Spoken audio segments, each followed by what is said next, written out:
Students, तो अपन paper कर रहे थे एनडीए प्रीवियस ईयर 2017। ओके, इसमें अपन ने कुछ क्वेश्चंस कर लिए थे। कितने क्वेश्चन हो गए थे बेटा? 43 क्वेश्चन हो गए थे। ओके, तो 43 के बाद में अपन चलते हैं नेक्स्ट क्वेश्चन की तरफ। तो क्वेश्चन है 44। बस सिर्फ अपन पेपर क्यों कर रहे हैं? पेपर में इसीलिए कर रहा हूँ, आपको सिर्फ वही चीज़ समझा रहा हूँ कि एक्चुअल में आपको कैसे क्वेश्चन एनालिसिस करना है, कि फर्स्ट राउंड का कौन सा क्वेश्चन है, सेकंड राउंड का कौन सा क्वेश्चन है, फर्स्ट राउंड में करना है तो कैसे करना है, और छोड़ना है तो क्यों छोड़ना है। वो सारी बातें डिस्कस करने के लिए, वो स्ट्रेटजी, वो प्लानिंग सेट करने के लिए अपन पेपर डिस्कस कर रहे हैं। ओके बेटा, यस। 44th क्वेश्चन है द एक्सप्रेशन।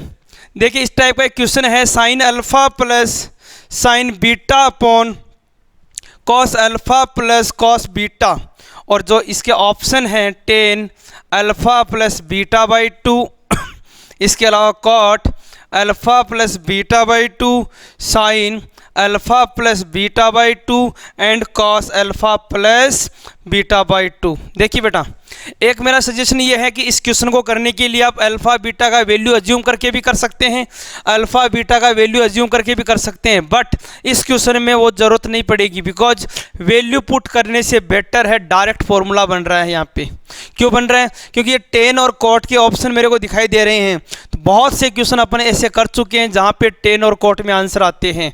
तो यहाँ देखिए साफ साफ दिख रहा है sine c plus sine d का आइडेंटिटी, और sine c plus sine d का आइडेंटिटी होता है 2 sine alpha plus beta upon 2 cos alpha minus beta upon 2, और cos c plus cos d क्या होता है बेटा? 2 cos alpha plus beta upon 2 cos alpha minus beta upon 2, 2 से 2 cancel, cos cancel, sine upon cos क्या हो गया? 10 alpha plus beta by 2। तो ये वो क्वेश्चन है बेटा। अब क्या हुआ कि मैंने तो क्या है कि आपको स्टेप समझाने के लिए सब कुछ लिखा, लेकिन अगर ये क्वेश्चन आपके एग्जाम में आता है, फर्स्ट ऑफ ऑल इस क्वेश्चन को देखते हैं तो मन ही मन में, मैं कह रहा हूँ पेन चलाने की जरूरत नहीं है, मन ही मन में sine c plus sine d में देखा एक साइन एक कॉस, यहाँ देखा cos c plus cos d में दोनों कॉस, इसका मतलब कॉस कटेगा, कॉस ऊपर नीचे कटेगा, ऊपर बचेगा साइन, नीचे बचेगा कॉस, और साइन अपॉन कॉस क्या हो गया? 10। क्योंकि कन्फ्यूजन सिर्फ अपन को यही था, या तो आएगा कोट या आएगा 10, या तो आएगा कोट या आएगा 10। Okay, yes. तो ये 44th क्वेश्चन जो था वो हो गया आपका फर्स्ट राउंड के अंदर। आप देख रहे हैं अभी तक अपन ने जो भी क्वेश्चन किए हैं तो मुश्किल से 15 से 16 क्वेश्चन अपन ने स्किप किए होंगे सेकेंड राउंड के लिए, बाकी अपने जो क्वेश्चंस हैं वो हो रहे हैं। ओके बेटा, यस। तो कहने का मतलब एक तरह से अपन टोटल देखा जाए तो 30 क्वेश्चन तक अपन कर चुके हैं फर्स्ट राउंड वाले। Okay, now next question. अभी जो 45th क्वेश्चन है, अब इस क्वेश्चन को आप छोड़ सकते हैं। अब ये ना सोचें कि सर मैंने ट्रिगोनोमेट्री इतना अच्छे से कर रखा है, ट्रिगोनोमेट्री मुझे को इतना अच्छा आता है, मैं क्यों छोड़ दूँ इस क्वेश्चन को। देखिए बेटा, मैं इसलिए सजेस्ट कर रहा हूँ कि ये क्वेश्चन है डायरेक्ट नहीं होगा, यहाँ थोड़ा सा आपको टाइम लग सकता है। क्वेश्चन है sine theta equal to 3 sine theta plus 2 alpha, then value पूछा है 10 थीटा प्लस अल्फा का वैल्यू क्या होगा? Sorry 10 theta plus alpha plus twice of 10 alpha, इसका वैल्यू पूछा है आपको। ऑप्शन है -1, 0, 1 और 2, -1, 0, 1 और 2। मैं कहूँगा या तो इस क्वेश्चन को आप सेकेंड राउंड में डाल दें या फिर इस क्वेश्चन को छोड़ दें, नहीं करें। क्यों? क्योंकि यहाँ पे ऐसा कोई डायरेक्ट कॉन्सेप्ट नहीं है कि अपन वैल्यू पुट करके कर दें, या फिर ऐसा कोई सिस्टम कि अपन साइन कोस में कन्वर्ट करके कर दें, तो यहाँ थोड़ा सा टाइम लग सकता है। और अगर सेकंड राउंड में अपने पास टाइम बचता है, सेकंड राउंड में अगर अपने पास टाइम बचता है तो कैसे करेंगे देखिएगा। एक्चुअल में इस क्वेश्चन को हम लिख सकते हैं sine theta upon sine theta plus का 2 अल्फा इक्वल टू 3 लिख सकते हैं। अब देखिएगा ये थीटा है, थीटा प्लस 2 अल्फा है, बट अपन को जो आंसर है वो इंडिविजुअल चाहिए थीटा और अल्फा में। तो आप कहेंगे सर क्यों ना यहाँ पे CD formula, sorry componendo dividendo rule लगा दीजिएगा। कॉम्पोनेंडो डिविडेंडो रूल क्या है बेटा? कॉम्पोनेंडो डिविडेंडो रूल है साइन थीटा प्लस 2 अल्फा। इस क्वेश्चन में वैसे कोई दिक्कत नहीं है, सिर्फ ये है कि कैलकुलेशन में टाइम लग सकता है आपको, इसके अलावा कोई ज़्यादा टाइम नहीं लगेगा। ओके बेटा, again sine c plus sine d, अभी क्या था अपन ने, क्या किया था? 2 साइन और कॉस, और यहाँ पे साइन सी माइनस साइन डी 2 कॉस और साइन इक्वल टू 3 + 1 4/2 कितना हो गया 2। देखिएगा जब अपने प्लस किया c+d/2 तो 2/2 करते क्या हो गया थीटा प्लस अल्फा और माइनस किया तो क्या हो गया माइनस का 2α/2 अल्फा तो कॉस में क्या हो गया यहाँ पे अल्फा और यहाँ पे साइन में क्या हो गया माइनस का अल्फा। क्लियर हो गया बेटा। ओके तो ये हो गया 2 से 2 कैंसिल sin/cos क्या हो गया tan थीटा प्लस का अल्फा इक्वल टू ये माइनस में हो जाएगा माइनस और ट्वाइस ऑफ tan अल्फा मतलब ये दोनों वैल्यू सेम है तो आंसर कट गया आंसर हो गया 0।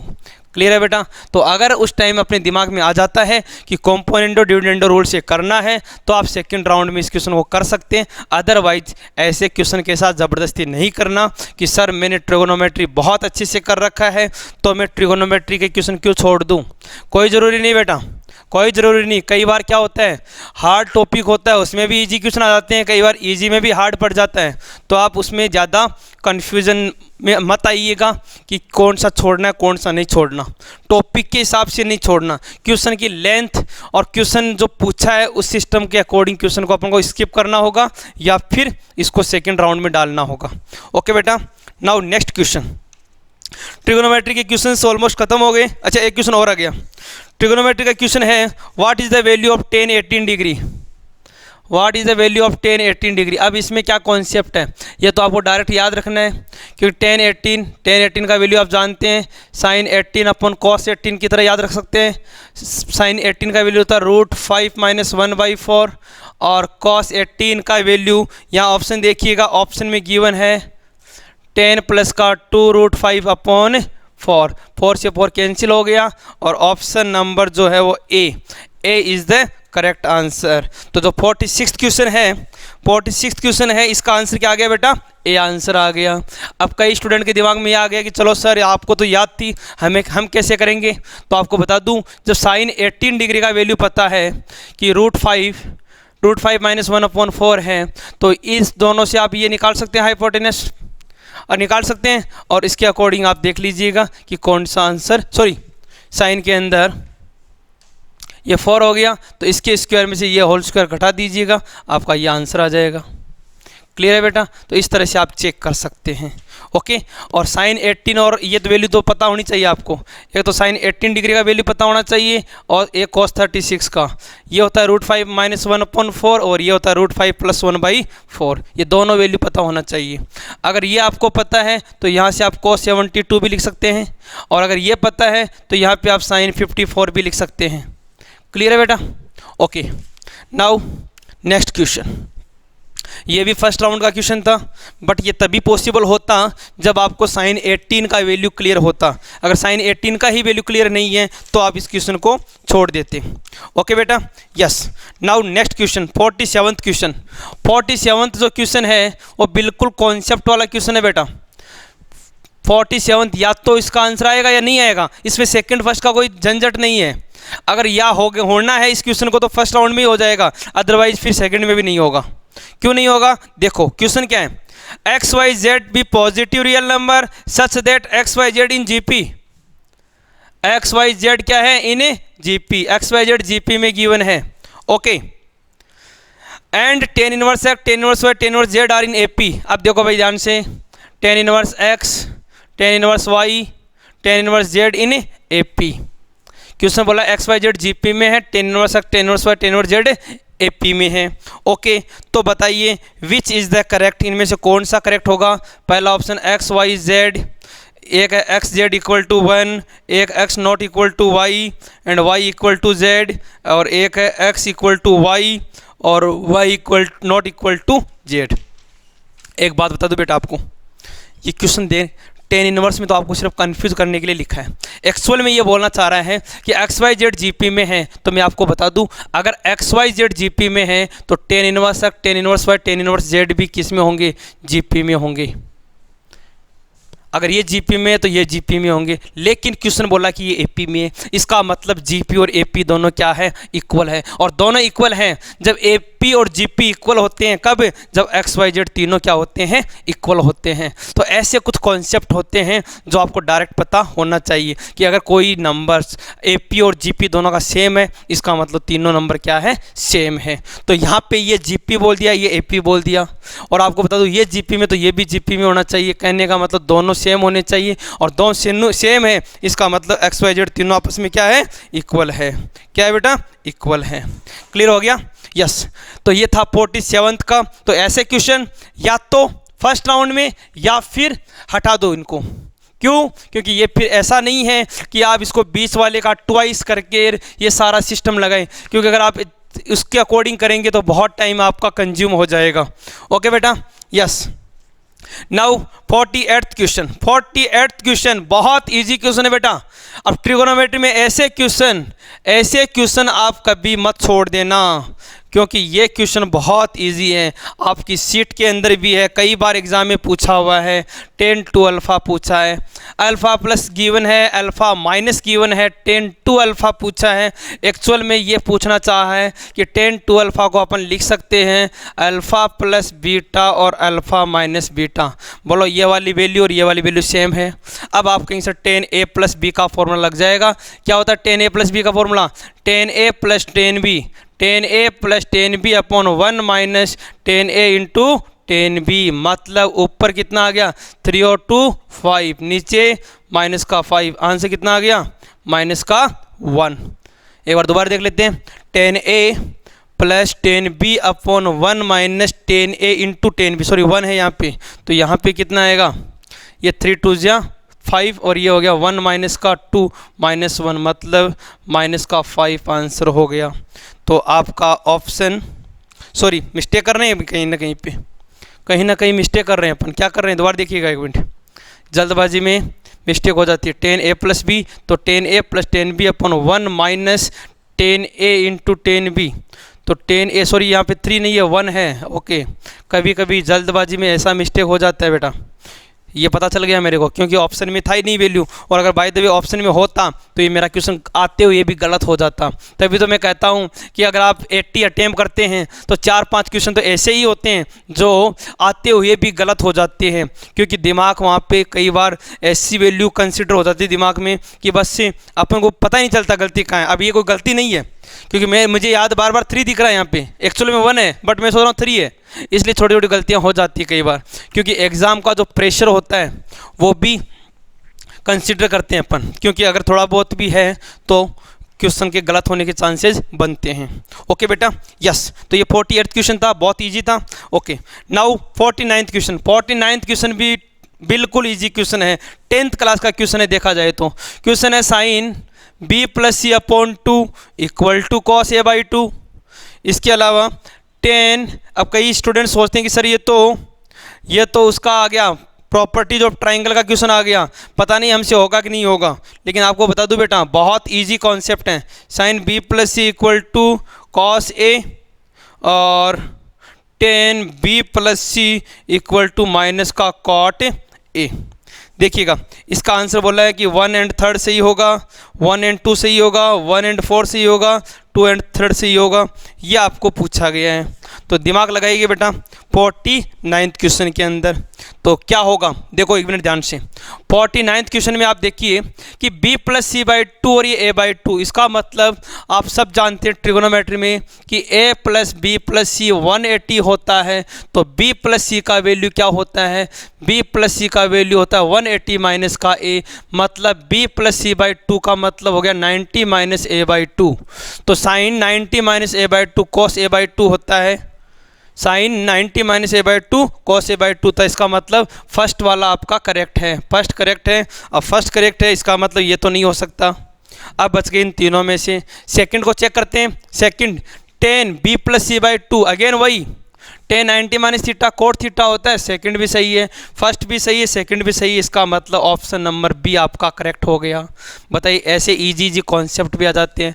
10th क्लास में ये क्वेश्चन है, 10th की बुक के NCERT के अंदर ऐसे क्वेश्चन है कि 180 गिवन है, तीनों का सबमिशन यहाँ पे, तो आप अलग अलग वैल्यूज बता सकते हैं। अगर b प्लस सी का जरूरत नहीं है, अगर यहाँ पे a प्लस सी बाई 2 होता तो यहाँ b बाई 2 होता। यहाँ मान लो ए प्लस बी होता तो यहाँ c/2 होता। क्लियर है बेटा? Okay, yes. Now next question देखिएगा। ये 49 जो क्वेश्चन किया ये भी फर्स्ट राउंड का क्वेश्चन है। अब आप देखिएगा कितने क्वेश्चन ऐसे जो फर्स्ट राउंड में आपके हो गए और ऑलमोस्ट 1 घंटे में आप क्वेश्चन कर सकते हैं, लगभग 35 से 40 या 40 से 45, वो डिपेंड करता है पेपर का लेवल कैसा है। ओके बेटा, नाउ नेक्स्ट क्वेश्चन। अब 50 क्वेश्चन है, 50th क्वेश्चन। अब 50th क्वेश्चन इस टाइप का क्वेश्चन है कि सेक थीटा माइनस का कोसेक थीटा का वैल्यू गिवन है 4/3 और पूछा है कि बताओ sine theta minus cos theta क्या होगा। अब ऐसे क्वेश्चन में आपको टाइम लग सकता है, बिकॉज सेक को लिखेंगे 1/cos, इसको लिखेंगे 1/sin, एलसीएम लेंगे साइन माइनस कॉस और क्रॉस मल्टीप्लाई करेंगे, तो यहाँ पे टाइम लग सकता है। तो ऐसे क्वेश्चन को एक बार छोड़ दीजिएगा, बाद में कर लीजिए, कोई दिक्कत नहीं है। टाइम रहे तो कीजिए, नहीं रहे तो कोई दिक्कत नहीं है अपने पास, क्योंकि अपन को साइन माइनस कॉस का वैल्यू पूछा है, अपन इसका स्क्वायर करेंगे और जो यहाँ से वैल्यू आई है उसको पुट करेंगे, तो थोड़ा सा टाइम लग सकता है। क्लियर है बेटा? Okay, next 51st question, 51 number question क्या है? If the vertex of triangle 1,1 and midpoint of two side of the triangle through the vertex -1,2 and 3,2। देखिएगा दो साइडों के मिड पॉइंट गिवन है, एक तो है -1,2 और दूसरा है आपको 3,2। व्हाट इज द सेंट्रॉइड पूछा है। देखिएगा बेटा, सेंट्रॉइड आपसे पूछा है। इसमें एक कॉन्सेप्ट ये है कि सेंट्रॉइड जो है, मैं आपको बता चुका हूँ ऑलरेडी, कि चाहे सेंट्रॉइड मिड पॉइंट से निकालो या वर्टेक्स से निकालो, एक ही बात है। आप वर्टेक्स निकाल के चेक कर सकते हैं, मिड पॉइंट निकाल के चेक कर सकते हैं, चाहे तो आप ये वाला पॉइंट निकाल सकते हैं। क्या ट्रिक बताई थी बेटा? क्या ट्रिक बता रखी है ये वाला पॉइंट निकालने की? एक मिनट ध्यान से देखिएगा। अगर आपके पास में ये 2 पॉइंट है, ये पॉइंट गिवन है, तो आप इस वाले पॉइंट को निकाल सकते हैं। क्या ट्रिक था? याद कीजिए ट्रिक को। 1 मिनट 1 सेकेंड। यस, क्या ट्रिक थी? ट्रिक ये थी कि आप इन दोनों पॉइंट्स को ऐड कर दीजिएगा। इन दोनों पॉइंट को ऐड करके ये माइनस करेंगे तो ये वाला पॉइंट आ जाएगा। आपको ये सेंट्रॉइड वाले कॉन्सेप्ट में बता रखा है। तो आप कहीं से 3 - 1 2 और 2 में से 1 कम करेंगे तो कितना आ गया? 1। सिमिलरली 2 + 2 4, 4 - 1 कितना हो गया? 3। मतलब ये आपके पास में आ गया। तो आप इस ट्राइंगल का सेंट्रॉइड निकाल लीजिए या पूरे का निकाल लीजिए, एक ही बात है। तो सेंट्रॉइड कैसे निकालते हैं? सेंट्रॉइड -1 + 3 + 1, -1 + 3 + 1/3 और 2 + 2 + 3/3। तो यहाँ से कितना हो गया बेटा? 3/3 1 और 3 और 2 5 और 2 7, 7/3। तो आंसर कौन सा हो गया? D option is the correct answer. ऐसा भी कर सकते हैं। इसके अलावा अगर आप ऐसा ना करके इन वर्टेक्स को निकालें तो वर्टेक्स भी आप निकाल सकते हैं। कैसे निकाल सकते हैं? देखिएगा, एक्चुअल में अगर ये पॉइंट ऐसे हैं, x1 और y1 है, तो आप क्या करते हैं? x1 + 1/2 = -1।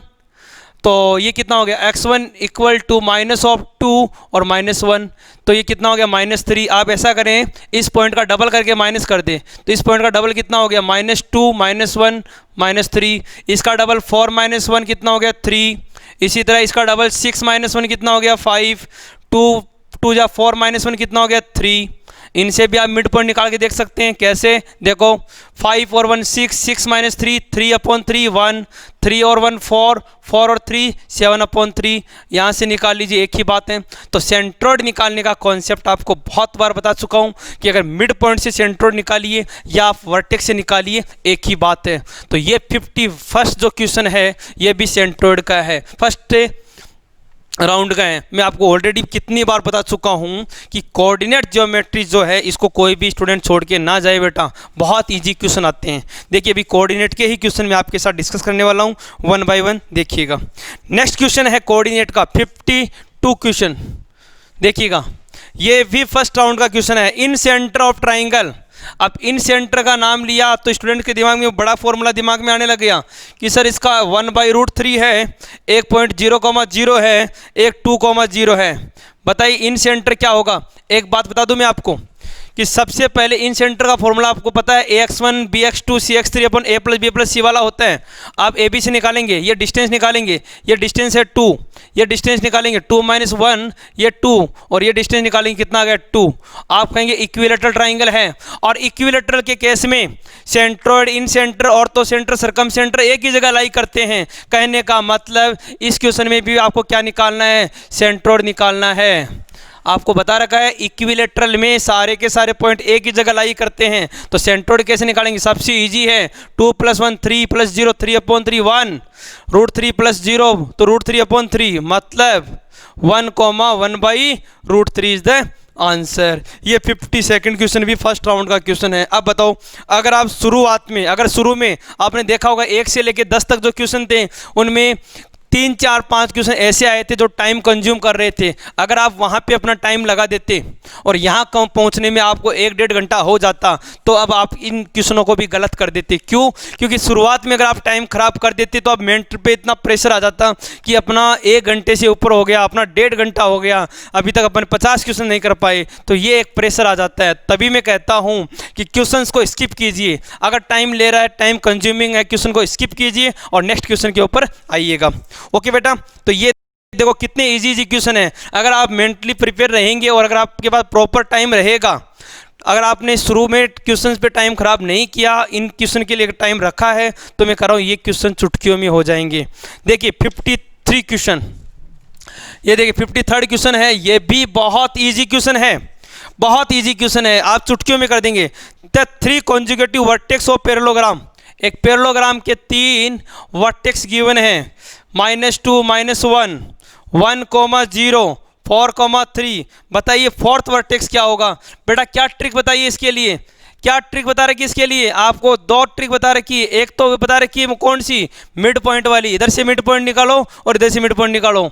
और दूसरी ट्रिक क्या बता रखी है, इन दोनों को ऐड करो और यह माइनस करो। तो 4 - 2 कितना हो गया 2, 2 में से 1 माइनस करेंगे कितना आ गया 1। सिमिलरली 3 - 1 कितना हो गया 2, 2 में से 0 माइनस करेंगे कितना आ गया 2। तो ऑप्शन आ गया इसका 1,2।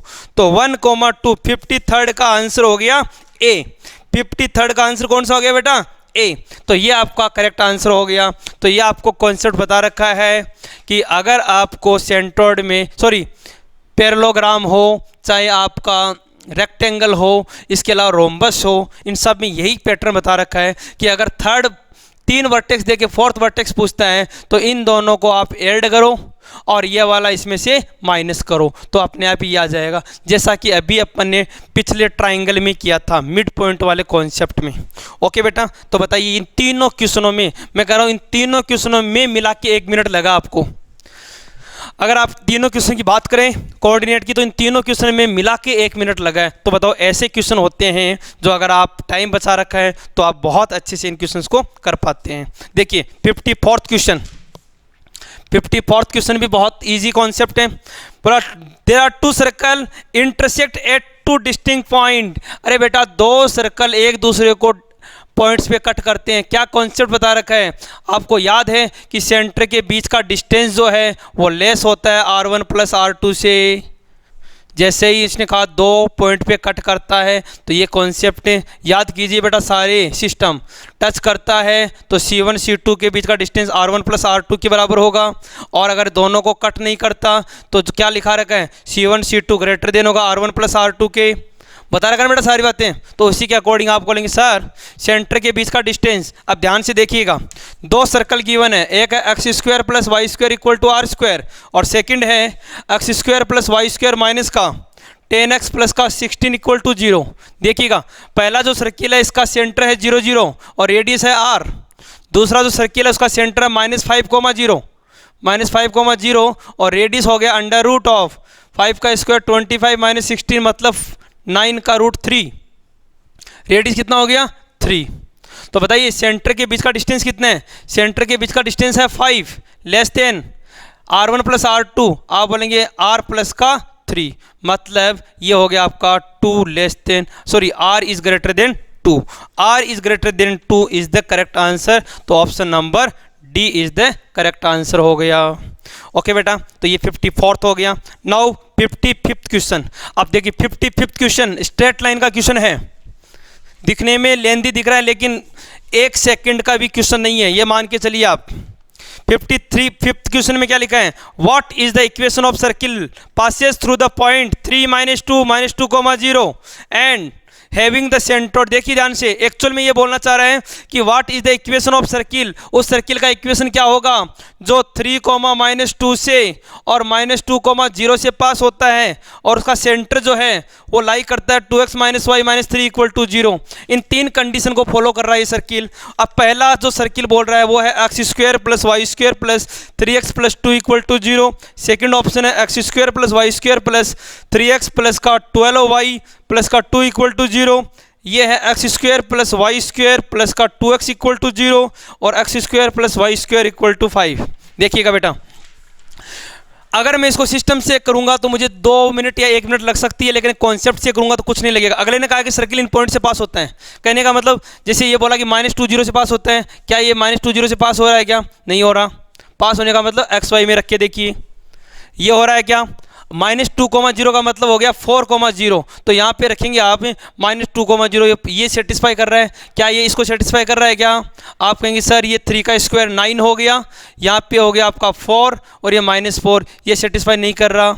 इस पॉइंट को देखिएगा, -2 0 को कर रहा है क्या, ये -2 0 को यहाँ से देखेंगे 4, यहाँ से आएगा -6, ये +2, तो 6 - 6 0, इसको सेटिस्फाई कर रहा है। इसको देखेंगे 9 + का 4 प्लस का 9 माइनस का 24 प्लस का 2, तो ये हो गया 9 9 18 20 24, तो ये सेटिस्फाई कर रहा है, मतलब इसको भी सेटिस्फाई कर रहा है, तो ऑप्शन नंबर बी करेक्ट हो गया।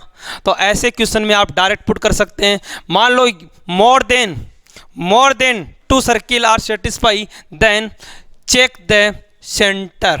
सेंटर को इसके ऊपर लाइक कराएंगे कि सेंटर लाइक कर रहा है कि नहीं कर रहा। जैसे इसका सेंटर है 3/2 माइनस का और -6, ये दोनों पॉइंट यहाँ रख के देखेंगे कि सेटिस्फाई कर रहा है या नहीं कर रहा। ये कॉन्सेप्ट होता है बेटा। ओके, तो ये सर्किल के बहुत इजी क्वेश्चन आ रखे हैं और फर्स्ट राउंड में कर सकते हैं इन क्वेश्चंस को। ओके, नाउ नेक्स्ट क्वेश्चन है what is the ratio in which the point C -2/7 -20/7 joining the point -2, -2 and 2, -4। देखिए बड़ा रेशियो पूछा है, आपको पता है रेशियो के रेशियो 1 लेते हैं, फॉर्मूला लगाएंगे 2k माइनस का 2/k+1 = -2/7, या फर्स्ट से निकालो सेकंड से निकालो, एक ही बात है, क्रॉस मल्टीप्लाई करेंगे 14k माइनस का 14 = -2k -2, कितना हो गया बेटा 16k = 12, k = कितना हो गया 12/16, मतलब 3/4, तो रेशो आ गया 3/4। बस सिंपल है, बिल्कुल डायरेक्ट क्वेश्चन बने हुए हैं। अब 57th क्वेश्चन देखिएगा। अब 57th क्वेश्चन बहुत से स्टूडेंट ने कॉनिक सेक्शन नहीं कर रखा, लेकिन जो 11th में आपने किया है, 11th की जो बुक में आपने सीखा है उसी बेस पे हो जाएगा। देखो क्वेश्चन है what is the equation of ellipse. Ellipse का इक्वेशन पूछा है जिसका फोकई गिवन है +-2, 0। ध्यान से देखिए, मैं यहीं से आंसर निकाल दूंगा आपका, कुछ करने की जरूरत नहीं है। जो ऑप्शंस दिए हैं उनको देखिएगा, x² 64, y² 60 = 1, सेकेंड है x² 60। देखिए 2 ऑप्शन एलिमिनेट हो जाएंगे, यहाँ पे 2 ऑप्शन एलिमिनेट हो जाएंगे बेटा। कैसे होंगे देखो, x² 24, y² 20 = 1। देखो बेटा, अब फोकस x पे लाइक कर रहा है, जैसे ही मैंने कोऑर्डिनेट देखा +-2, 0, इसका मतलब इलिप्स जो है वो x के ऊपर लाइक कर रहा है, मतलब इसका x कोऑर्डिनेट ग्रेटर है y कोऑर्डिनेट से, और x कोऑर्डिनेट ग्रेटर है y से। कहाँ से, एक तो इसके अंदर हो रहा है और एक इसके अंदर हो रहा है, मतलब ये 2 आंसर तो नहीं हो सकते, ओके।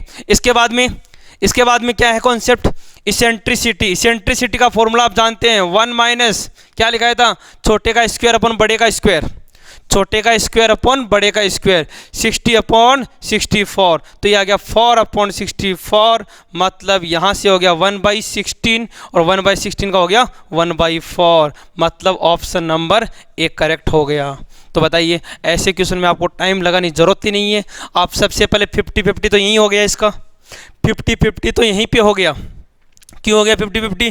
क्यों? क्योंकि ये बोला कि यहाँ पे एक्स एक्स के ऊपर लाइक कर रहे हैं। अब एक्स एक्स पे लाइक क्यों कर रहा है? बिकॉज +-2, 0 लिखा हुआ है, एक्स की वैल्यू लिखी हुई है, और एक्स एक्स पे जो वैल्यू है इसका मतलब इलिप्स एक्स पे बनेगा, तो वाई कोऑर्डिनेट ग्रेटर होगा। ये तो मैं पहले ही कैंसिल कर दूंगा। Okay, now next question. कितने हो गए बेटा? 56 क्वेश्चन हो गए, 57 हो गए। ओके, 58 क्वेश्चन भी देख लीजिएगा, इजी है, डायरेक्ट कर सकते हो। अब देखो इसमें कोऑर्डिनेट कितना इजी आया हुआ है। What is the equation of straight line parallel to, what is the straight line parallel to 2x + 3y plus का 1 = 0 एंड पासेज थ्रू -1, 2। ऑप्शन देखो बेटा, 2x + 3y - 4 = 0, 2x + 3y - 5 = 0, x + y - 1 = 0, 3x - 2y + 7 = 0। Parallel line में ये दोनों value same होती है, इसका मतलब ये दोनों आंसर नहीं हो सकते। पैरेलल में ये दोनों वैल्यू सेम होती है, बताया ना आपको कि अगर इसका पैरेलल लाइन चाहिए तो 2x + 3y + k = 0 बनेगा। बस कहाँ से यस, लास्ट क्वेश्चन है, सॉरी 58th क्वेश्चन है, what is the equation of straight line parallel to. 58th question, ये भी फर्स्ट राउंड का क्वेश्चन है। 2x + 3y + 1 = 0 passes through -1, 2। Okay, इस लाइन के पैरेलल लाइन चाहिए, इसके पैरेलल लाइन। ऑप्शन देखिएगा, 2x + 3y - 4 = 0, 2x + 3y - 5 = 0, x + y - 1 = 0, 3x - 2y + का 7 = 0। ध्यान से देखिएगा बेटा, इसके पैरेलल चाहिए। पैरेलल के कॉन्सेप्ट में क्या बता रखा आपको? पैरेलल के कॉन्सेप्ट में ये बता रखा है कि ये दोनों वैल्यू सेम होती है, ax by सेम होता है। इसका मतलब ये हो सकता है, ये हो सकता है, ये दोनों आंसर नहीं हो सकते, ये दोनों आंसर नहीं हो सकते, तो इनको सबसे पहले एलिमिनेट कर देंगे, क्योंकि एलिमिनेशन मेथड भी बहुत ही हेल्प करता है एनडीए एग्जाम में। अब देखिएगा, -1, 2 से पास होता है। अब -1, 2 का मतलब -2 प्लस का 6 -4 सेटिस्फाई कर रहा है, इसका मतलब यही आंसर हो गया, ये गलत हो गया, तो आपका ऑप्शन नंबर ए करेक्ट हो गया। इस तरह से आप एलिमिनेशन मेथड को यूज करके भी कोऑर्डिनेट ज्योमेट्री कर सकते हैं। ओके बेटा, तो अपन ने अप्रोक्सीमेट 58 क्वेश्चन कर लिए। अब यहाँ पे आपको आइडिया लग गया होगा इन क्वेश्चन के अंदर कि कौन सा क्वेश्चन एलिमिनेट मेथड से होगा, कौन सा डायरेक्ट ट्रिक से होगा, कौन से क्वेश्चन को स्किप करना है, कौन से क्वेश्चन को अटेम्प्ट करना है, कौन से क्वेश्चन को सेकंड राउंड में डालना है। ये सारी बातें मैंने आपको सीखी। अब लगभग मैंने आधा पेपर कर दिया। अब इस आधे पेपर के हिसाब से आप आइडिया लगा सकते हैं। अब नेक्स्ट जो है वो मैं एक नेक्स्ट पेपर लेके आऊँगा। अब उसमें 2016 का भी ला सकते हैं, 2018 का जो भी पेपर है वो अपन देखेंगे नेक्स्ट के अंदर। आप इसको फॉलो कीजिए बेटा, और इसी को फॉलो करते हुए आपको पेपर अटेम्प्ट करना होगा। ठीक है, आई होप आपके समझ में आ गया होगा। थैंक यू, जय हिंद, जय भारत।